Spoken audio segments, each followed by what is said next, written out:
Hey guys, Dog Skeleton here, and if you were paying really close attention, a few episodes ago you may have noticed that I neglected to mention, in one of the chests we opened, there was a suspicious looking eye.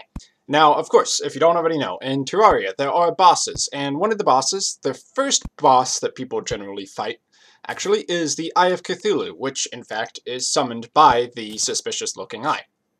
So today I'm going to take a shot at fighting him to demonstrate how to do it for you guys. And the main thing that goes into actually beating him, I would say, is just general preparation. The most important things for a poorly equipped character to take on the Eye of Cthulhu is first off to have a platform for maneuverability, which I'm going to construct in a little bit. And secondly, I would say you want to recruit the merchant NPC to your village, which means you have to build another house, which is what I'm pretty much doing right now. And then to buy as many shurikens as you can afford from him. Probably 400 or 500 is good enough. Don't worry though, they're not all that expensive. They really only cost about 1 gold in resources in order to buy. But for purchasing them, they are actually very, very effective against the Eye of Cthulhu. Probably the most commonly recommended weapon for fighting the Eye of Cthulhu. I actually go ahead and prepare a few weapons to try on him.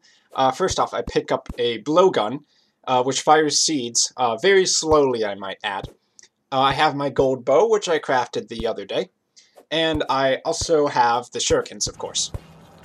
Now, the Eye of Cthulhu has 2 phases, and in the first phase, he starts off with 2800 life, and actually has a fair amount of defense, so any weapon you use on him is actually going to do reduced damage, and that really applies to the shuriken. But despite that, the shuriken is still the best weapon you most likely have at this point in the game for fighting the Eye of Cthulhu. Now, as for his actual actions in the first phase, he will try to charge you, which does quite a bit of damage if he actually lands on you.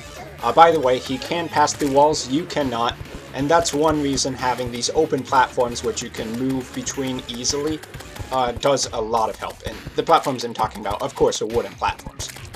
Secondly, he will fire these mini eyeballs which chase you around and try to poke you, much in the same way that the main body does.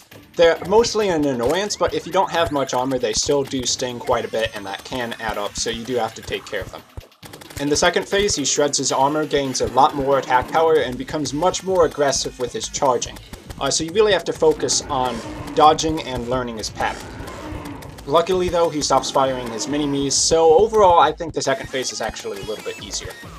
He goes into his second phase at 1400 life, and there's not too much else to say about the fight. You just have to really focus on learning his pattern and dodging out of the way, and having multi-layered platforms is the best way to do that. I can't say that enough. Oh yeah, and be sure you bring healing potions to the fight, they'll make a big difference. Next time we're going to go to the left and go to the right and venture out into some other areas of the Terraria world. I've been Dog Skeleton, thanks for watching, and I'll see you all next time.